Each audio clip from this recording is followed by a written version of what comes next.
सुबह के 8 बज रहे थे। रानी की नींद पहले खुली। कल रात पूरी तरह रोने धोने के बाद वो अतर के गले लगकर ऐसे सोई थी। वो काउच पर थी जबकि अतर नीचे कालीन पर सो रहा था। एसी ने इतना ठंडा कर दिया था कि अतर खुद में ही सिमटा जा रहा था। अतर को देख रानी मुस्कुराई। दोनों एक ही रात में एक दूसरे के बारे में इतना कुछ बता चुके थे जितना कोई आम इंसान एक साल में भी ना बताने की हिम्मत करे। उठो अतर, उठो। अतर की आंख खुली। उसने रानी को प्यार से अपनी तरफ देखते पाया तो मुस्कुराकर उठा और उसकी गोद में सर रख दिया। बहुत अच्छी नींद आई। इतने सुकून से तो मैं पिछले 1 महीने में भी नहीं सोया।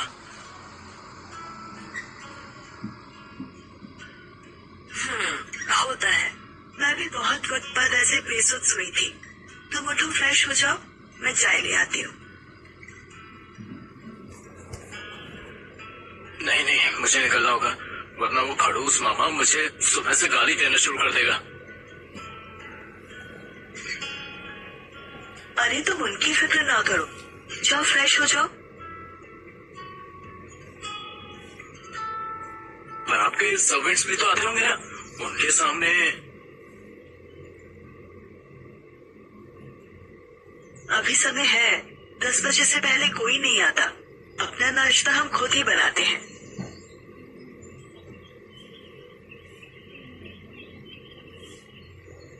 रानी उठी और किचन की तरफ चली गई। अतर खुद से बोला, यार ये औरत मुझे गोद ले ले तो कसम से मजा आ जाए। पूरी लाइफ ऐश से काटूंगा। पार्थिव को भी यही बुला लूंगा। पर वो साला आएगा नहीं। आएगा कैसे नहीं, साले को खरीद लूंगा उसके बाप से। अथर्व यहाँ अपनी ही धुन में कुछ भी पकड़ा हुआ वॉशरूम चला गया। नाश्ता करके अथर्व जब 9 बजे के आसपास जाने लगा तो रानी ने उसे फिर टोका। सुनो ना, 2 मिनट रुको। उसने फिर अपना पर्स खोला और 500 के कुछ नोट्स अथर्व की तरफ बढ़ा दिए। अरे नहीं नहीं, रहने दो आप, कोई बात नहीं। जब कुछ हुआ ही नहीं तो चुप हो जाओ बिल्कुल। खुश होने का मतलब क्या हमेशा वही होता है? वही क्या, नाम लो ना। बहुत शरारती हो तुम। सुनो ये रखो, तुमने हमें टाइम दिया ना, पूरी रात हमारे नाम की।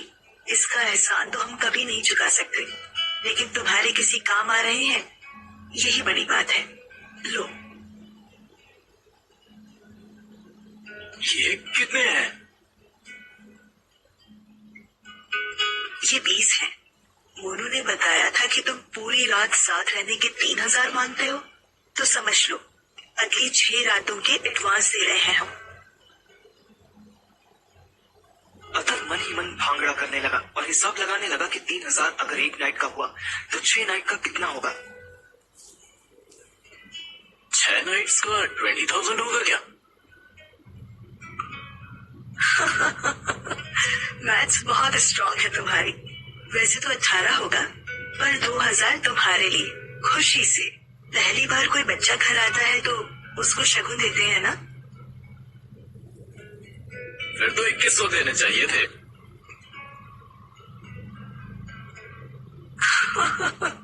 तुमसे बातों में तो नहीं जीत सकती मैं। रुको, 100 का भी है, ले जाओ और खुश रहो। अथर्व ने वाकई वो पैसे अपने सर से लगाए और मुस्कुराया। अब कब आना होगा? अभी तो सब बाहर गए हैं, तो जब मन करे तब आ जाओ। या जब आप बुलाओगी तब आ जाऊंगा। रानी मुस्कुरा दी। अथर्व आज बाइक पर बैठकर ऐसा फील कर रहा था जैसे उड़ रहा हो। उसके कंधे से बहुत सारा वजन उतर गया था। मामा के मुंह पे 18,000 रुपए देने के बाद भी उसके खाने पीने और जीने मरने के लिए भी पैसा बचा था। इधर मैं सुबह उठा तो देखा कि मैं छत पर चटाई बिछाकर सो रहा था। याद आया कि रात लाइट जाते ही मैं खुद ही चटाई लेकर आया था। याद तक तो फिर भी ठीक था। उठने के बाद मैंने देखा कि मेरे साइड में तृप्ति भी सो रही थी। मेरी गुड़गांव फट गई। ओए उठ, तृप्ति, तू यहाँ क्यों सो रही है?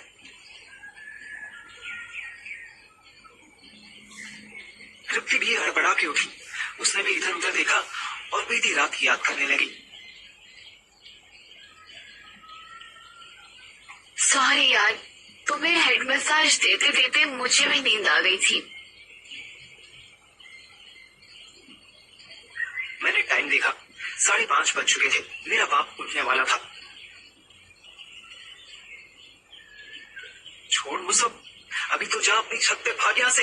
मेरा बाप आ गया ना तो सच में हमारी ऑनर किलिंग कर देगा या अभी यही हमारा मंडप लगवा देगा।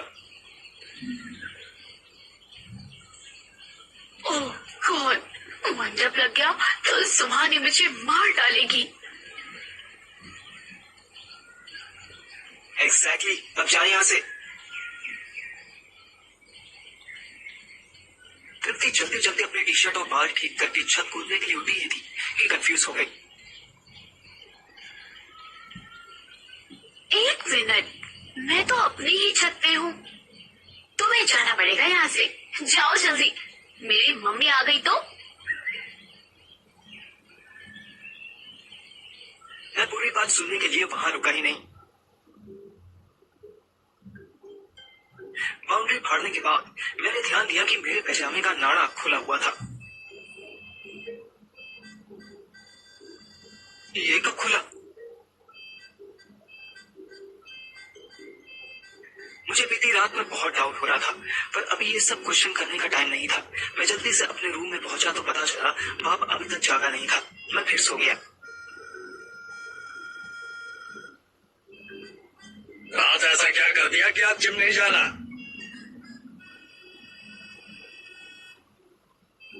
मुझे लगा था कि मैं बस 5 मिनट के लिए सोया था, पर जब घड़ी देखी तो पता चला 8 बजने वाले थे और सुपर फास्ट वंदे भारत की तरह जिम भागा।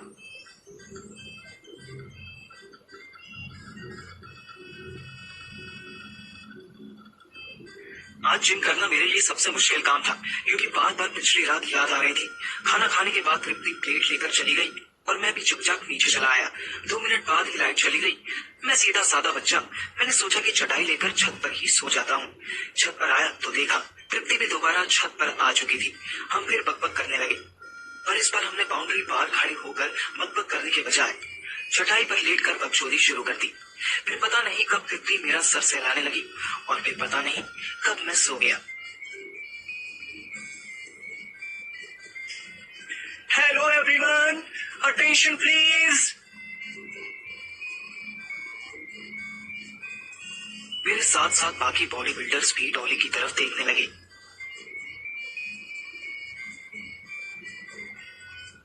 So, I am very excited to announce you that Macho of the Year award is back! आदमी, औरत या किन्नर, सब अचानक से ताली बजाने लगे। मैं बेवकूफों की तरह सोचने लग गया कि ये डॉली भैया माँ की गाली क्यों देने लगा। डॉली फिर कुछ बोलने के लिए मुंह खोलने की वाला था कि मैंने पेंसिल से भी पतली शालू के कान में फूंक मारी। ओए सुन, ये क्या चल रहा है? सबने ताली क्यों बजाई? Macho of the year, her year जो बेस्ट ट्रांसफॉर्मेशन करता है उसको अवार्ड दिया जाता है। ओह, सही है। अवार्ड में 1 लाख कैश प्राइज भी है। 1 लाख का सपना सुनकर ही मैं पगला जाता था। यहाँ तो अपॉर्चुनिटी दिखाई दे रही थी। क्या करना होगा इसमें? यहाँ से निकल कर बताती हूँ, अभी कान मत खा। शालू ने मुझे छिड़क दिया। मैं चुपचाप खड़ा हो गया। 9:30 बजे शालू मेरे साथ ही जिम से बाहर निकली। बाहर आते ही सबसे पहले उसने अपने चिपके हुए बालों को खोला और पैंटीन शैम्पू के एड वाली आंटी की तरह लहराने लगी। फिर उसने अपने ट्रैक सूट की जैकेट उतारी और अपनी कमर से बांध दी। ट्रांसफॉर्मेशन के लास्ट पार्ट में उसने बैग से छोटी सी लिप ग्लॉस की डिब्बी निकाली और चलते चलते ही अपने होठों पर पोथी। हाँ तो mister Parthiv, ask me whatever you want to know, but कुछ खाते खाते बातें करें तो ज्यादा मजा आए। क्यों? मैं तो उसके लिए बदले हुए रूप से ज्यादा उसकी बदली हुई टोन पर शॉक हो गया। ये लड़की इतनी प्यार से ऐसे फ्लर्टिंग टोन में भी बोल सकती थी, ये मुझे आज पता चला।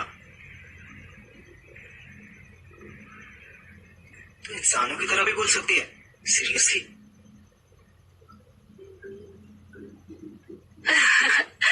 वेरी फनी यार, जिम में ऐसे ही रहना पड़ता है ना, वरना सब लाइन मारने लगेंगे। वेरी गुड यार, मुझे तो लगा था कि तुझसे ज्यादा खड़ूस लड़की कोई नहीं। सही लगा था, मैं हूँ, बट फॉर अ चेंज।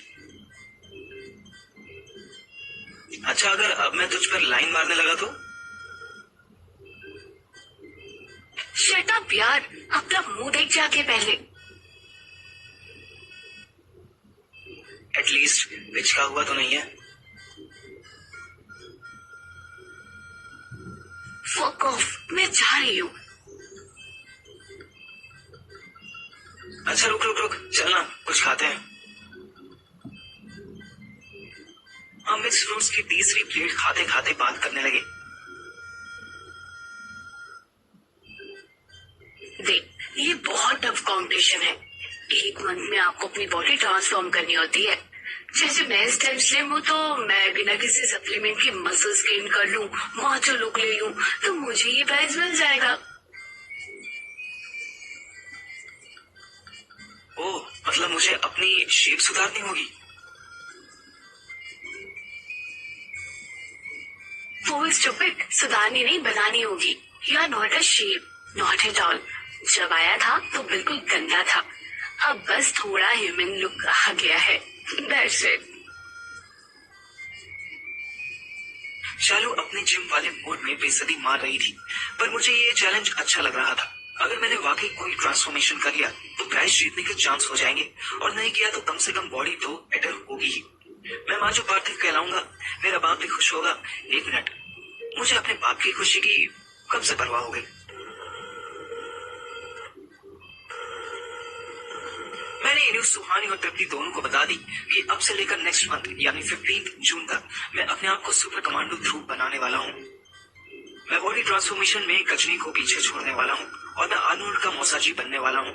पर जैसा कि एक्सपेक्टेड था, किसी ने मुझे सीरियस नहीं लिया। मुझे तृप्ति से एक उम्मीद थी, पर उसने भी और सीरियसली वेरी इंटरेस्टिंग कह के कान से मक्खी उड़ा दी। शाम को 5 बजे मैं अपने स्टूडेंट्स को मैथ्स और अकाउंट्स पढ़ा रहा था, पर साथ ही साथ हैंड क्रीपर लेकर एक्सरसाइज भी कर रहा था। एक ही टाइम में इतना काम करने की वजह से मुझे 30 मिनट लग गए ये समझने में कि सुरभि और एक नए लड़की के बीच में अलग ही इशारे चल रहे थे। क्या हो रहा है उधर? ऐसे पढ़ाई होगी? मुझसे गलती ये हुई कि उसको डांटने के चक्कर में मेरा क्रीपर वाला हाथ जो पीठ के पीछे था वो आगे आ गया। ओह वाओ सर, आप एक्सरसाइज करते पढ़ाई कर रहे हो? आई नो सुरभि, लड़कों को चूतिया बनाना इजी होता है, पर इतना भी नहीं होता। तुम रेड शर्ट, क्लास से आउट हो जाओ। सुरभि ने बुरा सा मुंह बना लिया। शालिनी स्माइल करने लगी। मेरी क्लास और मेरी एक्सरसाइज यूं ही चलती रही। ये एक मंथ वंदे भारत की स्पीड से निकल गया। सुबह 6 बजे मेरी नींद खुली। अदर का कॉल आ रहा था।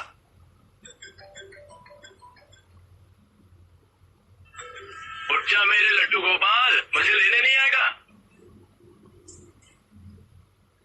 तू दिल्ली आया है? क्यों?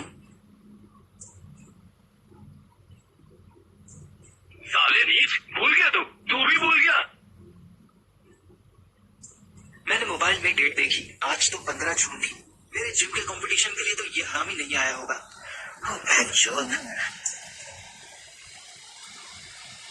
अबे यार शिट, आज तो मेरा बर्थडे है।